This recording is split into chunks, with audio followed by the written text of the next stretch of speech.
Hello दोस्तों, आपका स्वागत है हमारे YouTube चैनल में। आज आपके लिए लाए हैं ग्रुप डी से संबंधित महत्वपूर्ण प्रश्न जो कि आगामी परीक्षा में आ सकता है। चलिए स्टार्ट करते हैं। पहला प्रश्न है, भारत के 16वें वित्त आयोग यानी 16th फाइनेंस कमीशन के अध्यक्ष कौन है? तो भारत के 16वें वित्त आयोग के अध्यक्ष कौन है? तो ऑप्शन जो है एन.के. सिंह है, अरविंद पनगड़िया है, रघुराम राजन है, सुमन बेरी है। तो इसका आंसर जो है भारत के 16वें वित्त आयोग के अध्यक्ष जो है अरविंद पनगड़िया। कौन से? तो अरविंद पनगड़िया जो है इसका आंसर ऑप्शन बी हो जाएगा।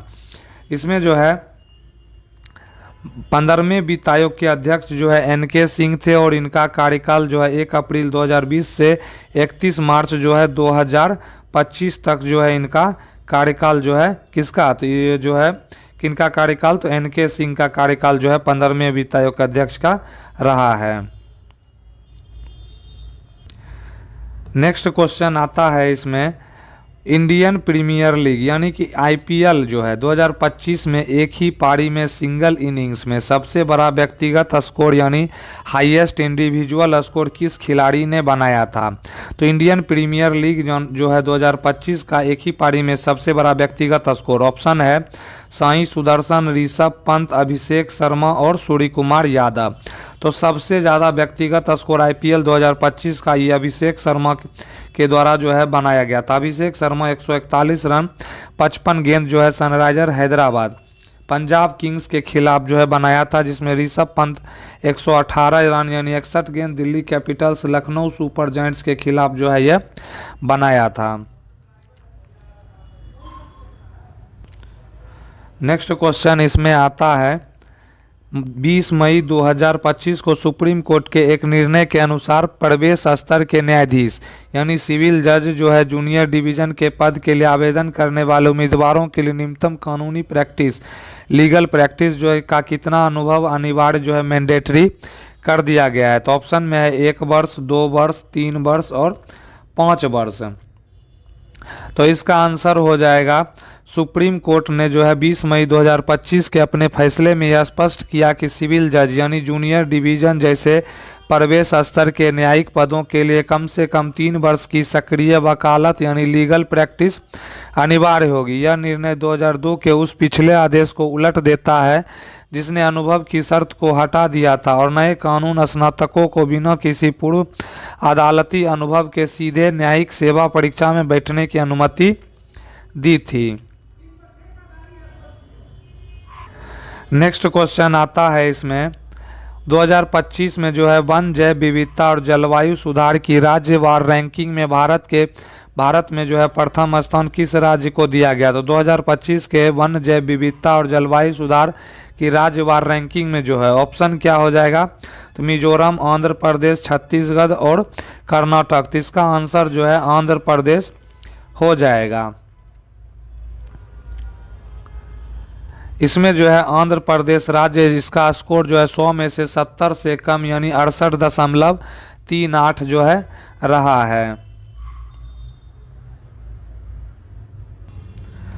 नेक्स्ट क्वेश्चन आता है, सितंबर 2025 में रिजर्व बैंक ऑफ इंडिया के नए डिप्टी गवर्नर जो है के रूप में किसे नियुक्त किया गया है? तो सितंबर 2025 में रिजर्व बैंक ऑफ इंडिया के नए डिप्टी गवर्नर ऑप्शन क्या है? शिरीष चंद्र मुर्मू, एम राजेश्वर राव, रघुराम राजन और उर्जित पटेल। इन चारों ऑप्शन में जो है इसका आंसर जो है क्या हो जाएगा? तो शिरीष चंद्र मुर्मू हो जाएगा। क्या हो जाएगा? शिरीष चंद्र मुर्मू। इसका आंसर ऑप्शन ए हो जाएगा, जिसमें जो है शिरीष चंद्र मुर्मू को 9 अक्टूबर 2025 से प्रभावी भारतीय रिजर्व बैंक के डिप्टी गवर्नर के रूप में नियुक्त किया गया है। इसमें नेक्स्ट है संजय मल्होत्रा।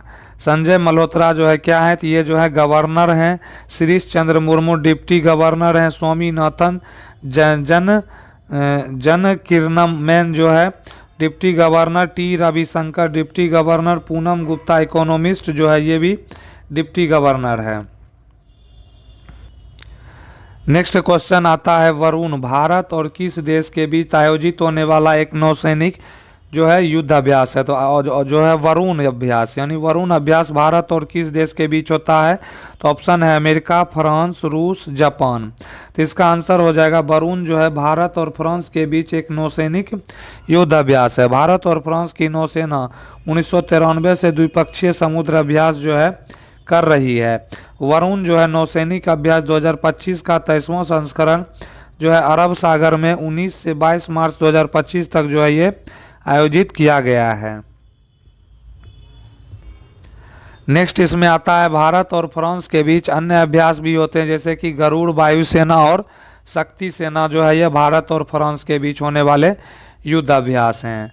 नेक्स्ट क्वेश्चन आता है इसमें 29 मार्च 2025 को आयोजित द टेन ट्रैक फेस्टिवल जो है द टेन ट्रैक फेस्टिवल में 10,000 मीटर की दौड़ में 27 घंटा जो है सेकेंड का समय निकालकर राष्ट्रीय रिकॉर्ड किस भारतीय एथलीट ने जो है बनाया है? तो ऑप्शन क्या हो जाएगा? अविनाश सावले, गुलबीर सिंह, जेसिन जॉनसन, अमन लाल जो है ये 4 ऑप्शन है।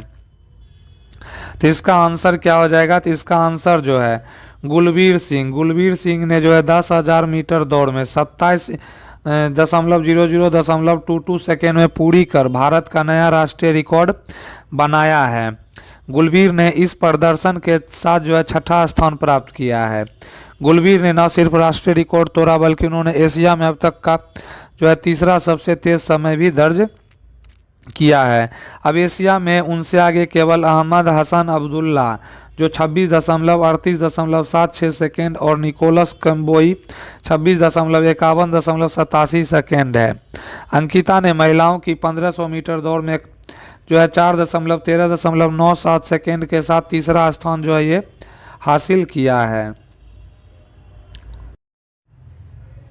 नेक्स्ट क्वेश्चन आता है 2024 से 25 के अर्जुन पुरस्कार के लिए मुक्केबाजी में किस खिलाड़ी को चुना गया? तो 2024 से 25 के अर्जुन पुरस्कार के लिए मुक्केबाजी में जो है ऑप्शन है लवलीना बोरगोहेन, अमित पंघाल, स्वीटी बुरा और निखत जरीन। इसमें जो है इसका आंसर स्वीटी बुरा हो जाएगा। क्या हो जाएगा? स्वीटी बुरा को 2024-25 के अर्जुन पुरस्कार में जो है खिलाड़ी को जो है चुना गया है।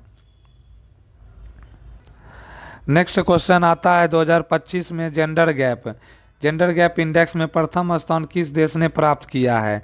तो 2025 में जेंडर गैप में प्रथम स्थान जो है ऑप्शन है फिनलैंड, नॉर्वे, आइसलैंड और न्यूजीलैंड।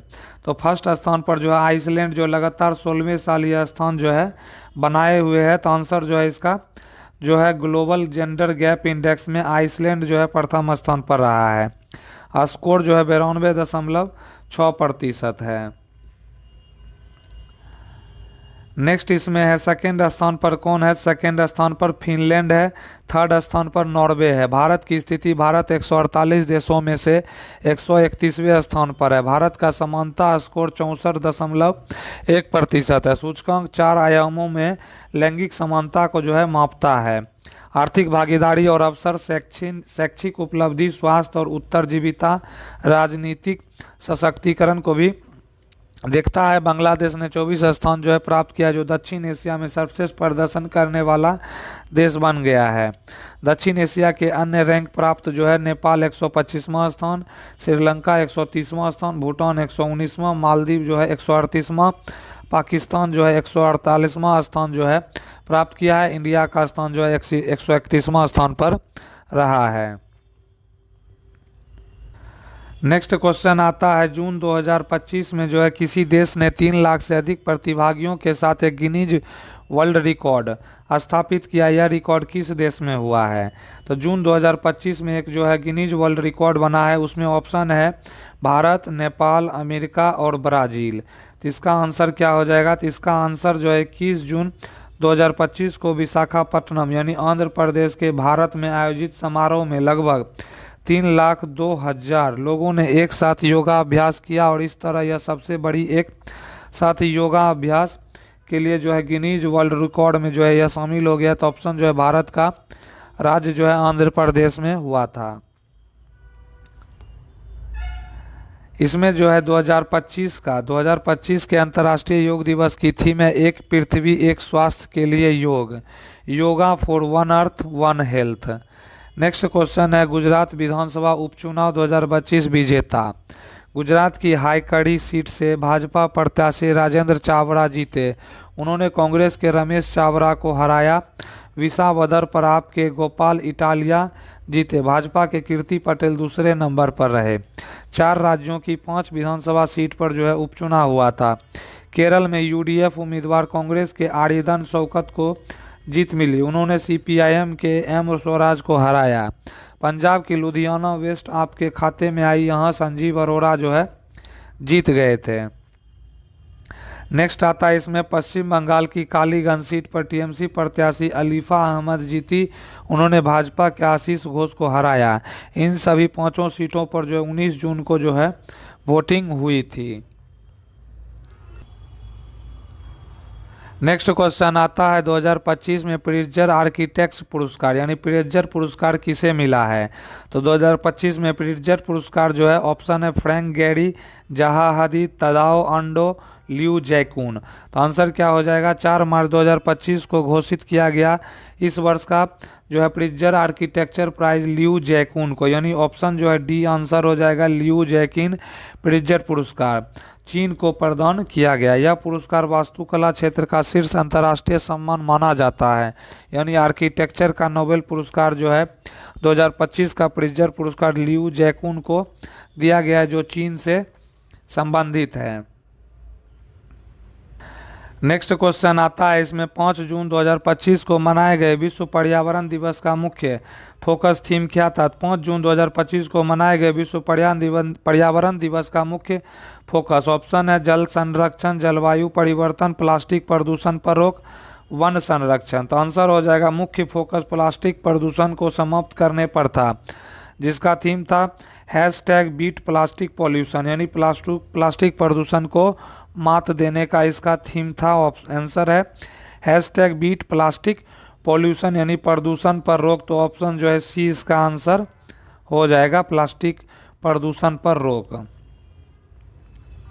नेक्स्ट क्वेश्चन आता है फॉर्मिक अम्ल यानी फॉर्मिक एसिड का रासायनिक सूत्र क्या होता है। तो फॉर्मिक अम्ल का रासायनिक सूत्र ऑप्शन है HCOOH CH3 COOH H2CO3 HCHO।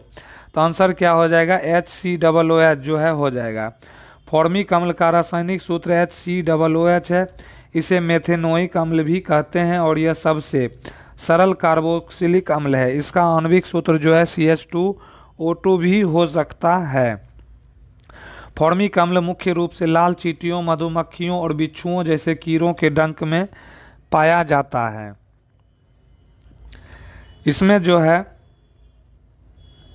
CH3COOH जो है यह एसिटिक एसिड है। H2CO3 जो है यह कार्बोनिक एसिड है। HCHO जो है यह फॉर्मल्डिहाइड जो है इसमें आता है। नेक्स्ट क्वेश्चन है निम्न में से कौन सा कार्बनिक यौगिक जो है ऑर्गेनिक कंपाउंड नहीं है। तो ऑप्शन है C2H5OH CH4 जिसको कि C2H5OH को एथेनॉल, CH4 को मीथेन, Na2CO3 को सोडियम कार्बोनेट, CH3COOH को एसिटिक अम्ल। तो इसमें जो है कार्बनिक यौगिक नहीं है।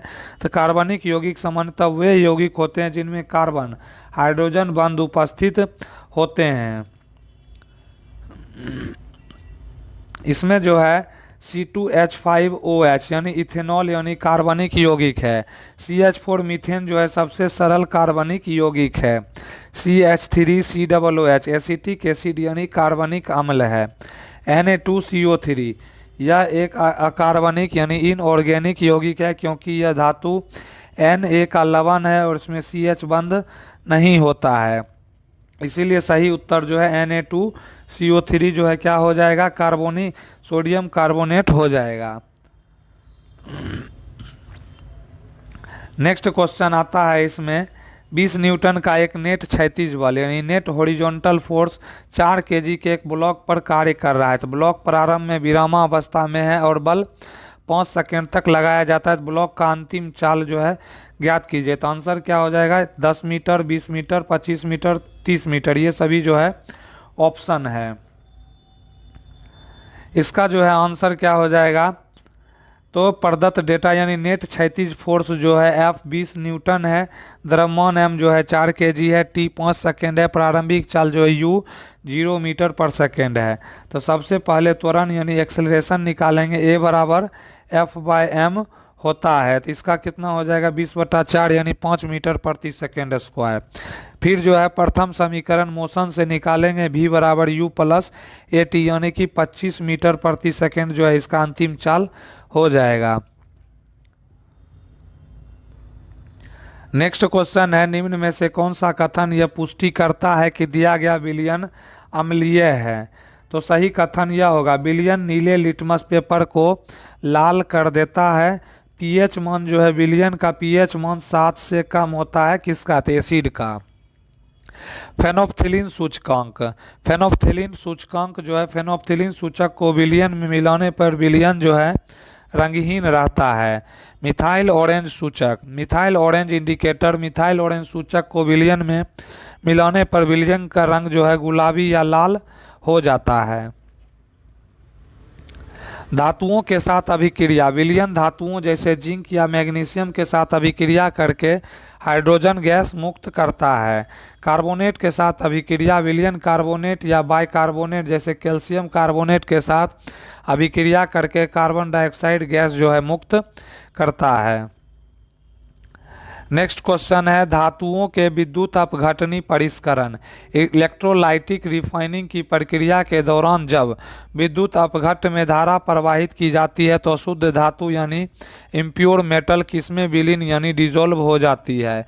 तो ऑप्शन है कैथोड, एनोड, एनोड और कैथोड दोनों लवण सेतु। तो इसका आंसर क्या हो जाएगा? तो इसका आंसर जो है अशुद्ध धातु इम्प्योर मेटल को एनोड बनाया जाता है। क्या बनाया जाता है? तो एनोड बनाया जाता है, यानी कि इसका आंसर जो है एनोड जो है हो जाएगा। क्या हो जाएगा? एनोड इसका आंसर हो जाएगा। तो ऑप्शन जो है इसका बी हो जाएगा। क्या हो जाएगा? बी आंसर हो जाएगा। शुद्ध धातु की पतली पट्टी को कैथोड यानी कि कैथोड बनाया जाता है। जब धारा प्रवाहित की जाती है तो एनोड पर स्थित अशुद्ध धातु घोल में आयन के रूप में विलीन हो जाती है। ये धातु आयन कैथोड पर जाकर शुद्ध धातु के रूप में जम जाते हैं। इसीलिए जो है अशुद्धियाँ नीचे जमा होकर एनोड मड बनाती है। इसीलिए अशुद्ध धातु एनोड से जो है विलीन होती है। नेक्स्ट क्वेश्चन आता है इसमें, निम्नलिखित में से समभारिकों यानी आइसोबार्स का कौन सा गुणधर्म सदैव भिन्न डिफरेंट होता है? तो ऑप्शन है द्रव्यमान संख्या, नाभिक संख्या, इलेक्ट्रॉन संख्या, परमाणु संख्या। तो इसमें इसका आंसर होगा समभारिक वे परमाणु होते हैं जिनकी द्रव्यमान संख्या समान होती है लेकिन उनकी परमाणु संख्या जो है अलग अलग होती है। इसीलिए क्या हो जाएगा? तो इसका द्रव्यमान संख्या जो है सेम होता है और नाभिक संख्या क्या हो जाएगा इसका आंसर? तो इसका परमाणु संख्या जो है अलग होता है। तो ऑप्शन जो है डी इसका आंसर हो जाएगा। क्या हो जाएगा? डी इसका आंसर हो जाएगा। नेक्स्ट क्वेश्चन आता है, शक्ति का सही सूत्र क्या होता है? यानी कि पावर का जो है सही सूत्र क्या होगा? तो पावर का सही सूत्र पावर बराबर होता है W इंटू टी होता है। तो पावर बराबर क्या हो जाएगा? W/T हो जाएगा। पावर बराबर क्या हो जाएगा? तो जो है W प्लस टी। तो आंसर इसका क्या हो जाएगा? तो पावर बराबर जो है क्या हो जाएगा? W अपॉन जो है W वर्ग कार्य करने की दर को जो है शक्ति कहा जाता है। तो W/T जो है इसका आंसर जो है हो जाएगा। तो ऑप्शन जो है क्या हो जाएगा? बी इसका आंसर हो जाएगा। इसमें जो है पावर यानी यांत्रिक शक्ति पावर बराबर W/T, जहाँ P शक्ति है, W किया गया कार्य है और T लिया गया समय है। P बराबर FV, जहाँ F लागू बल है और V जो है वेग है।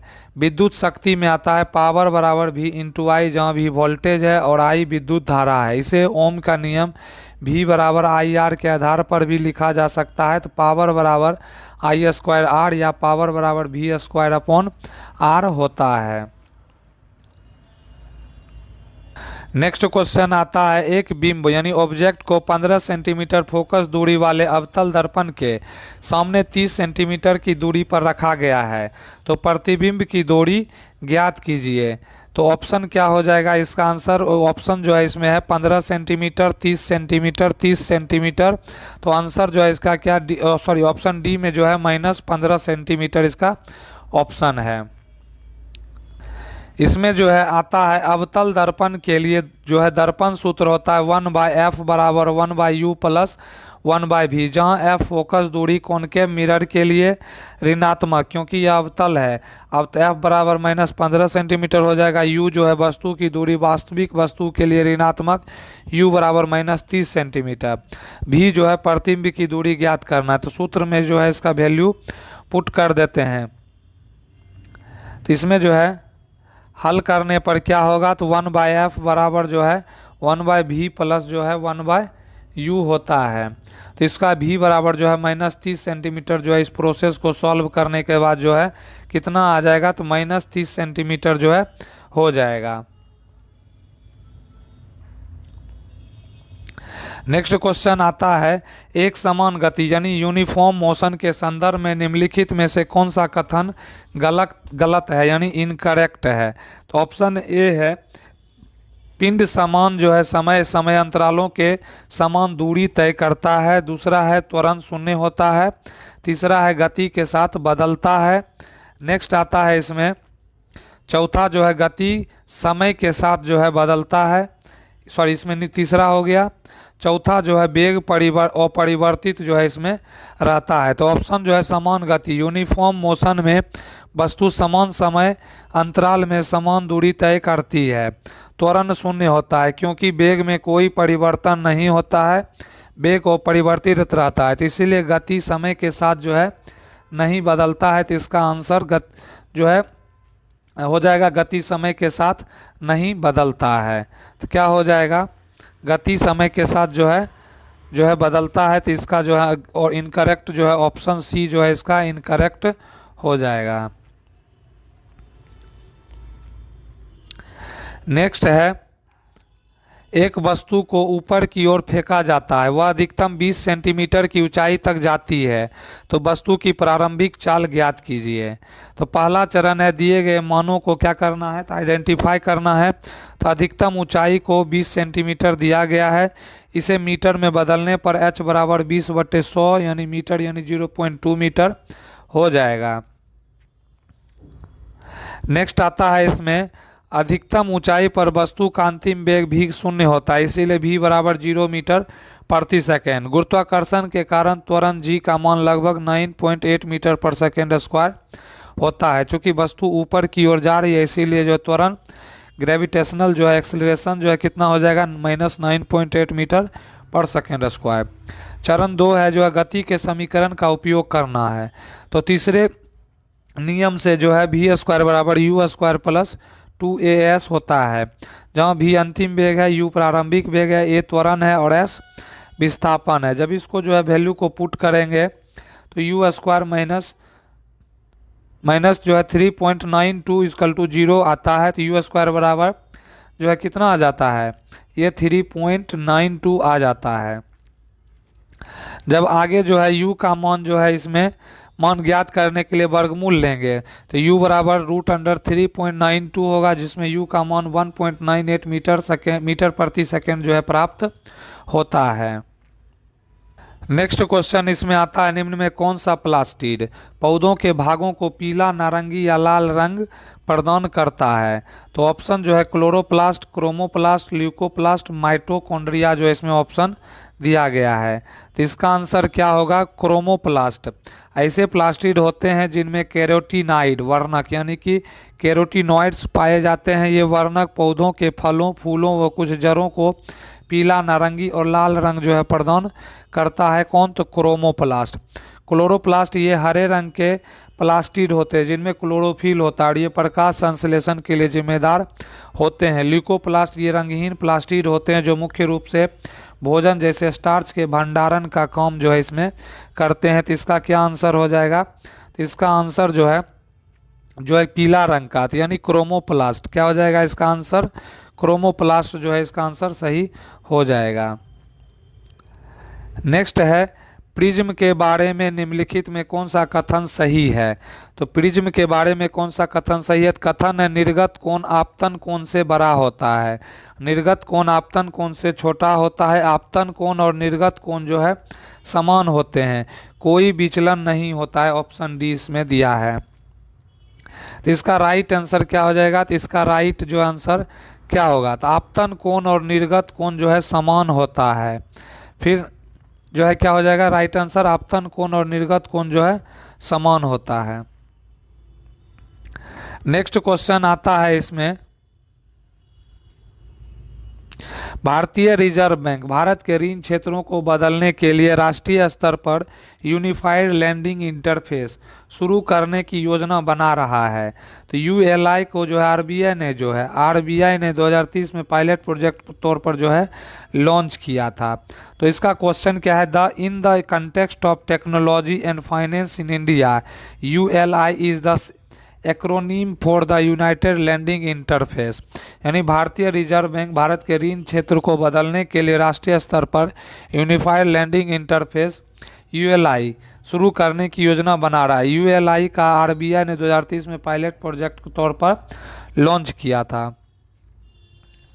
नेक्स्ट इसमें आता है, शुक्रवाहिनी का मुख्य कार्य शुक्राणुओं को वृषण से अधिक वृषण में जो है और फिर स्खलन के दौरान मूत्र मार्ग तक पहुंचाना है। यह एक मोटी पेशीय नली है जो स्खलन के समय सिकुड़ कर शुक्राणुओं को आगे धकेलती है। लाइसोसोम का मुख्य कार्य अपशिष्ट को तोड़ना और कोशिकाओं के पाचन तंत्र के रूप में कार्य करना है, जिसमें क्षतिग्रस्त कोशिकाओं को खत्म करना, विदेशी पदार्थों को पचाना और क्षतिग्रस्त या पुरानी कोशिकाओं का पुनर्चक्रण करना माना जाता है। नेक्स्ट क्वेश्चन आता है, यदि किसी तत्व के एक परमाणु के नाभिक में 11 प्रोटॉन 12 न्यूट्रॉन होते हैं तथा परमाणु में 11 इलेक्ट्रॉन हैं, तो उस तत्व की द्रव्यमान संख्या क्या होगी? तो ऑप्शन जो है 11, 22, 23 और 34 जो है इसका ऑप्शन है। तो इसमें आगे देखेंगे द्रव्यमान संख्या की बात करें। द्रव्यमान संख्या मास नंबर ए जो है केवल नाभिक में उपस्थित होता है। प्रोटॉन्स और न्यूट्रॉन का योग जो है यह होता है। तो ए बराबर जो है प्रोटॉन प्लस जो है न्यूट्रॉन होता है। तो ए बराबर 11 प्लस 12 जो है यह 23 जो है इसका आंसर हो जाएगा। तो इसका आंसर क्या हो जाएगा? इसका आंसर जो है इसमें 23 जो है इसका आंसर हो जाएगा। नेक्स्ट है, बोहर मॉडल के अनुसार इलेक्ट्रॉन कैसे गति करते हैं? बोहर मॉडल के अनुसार जो है इलेक्ट्रॉन नाभिक के चारों ओर निश्चित वृत्ताकार कक्षाओं में गति करते हैं, जिन्हें ऊर्जा स्तर या ऊर्जा कोष कहा जाता है। इलेक्ट्रॉन केवल उन्हीं कक्षाओं में परिक्रमा कर सकते हैं जहां उनका कोणीय संवेग h/2π एक पूर्णांक गुणक होता है और इस प्रक्रिया के दौरान वे ऊर्जा का उत्सर्जन या अवशोषण नहीं करते हैं। तो दोस्तों कैसा लगा वीडियो? प्लीज़ इसको जो है लाइक करें, कमेंट करें और ज़्यादा से ज़्यादा जो है शेयर करें। नए हैं तो चैनल को प्लीज़ सब्सक्राइब करें। वीडियो देखने के लिए आपका दिल से धन्यवाद।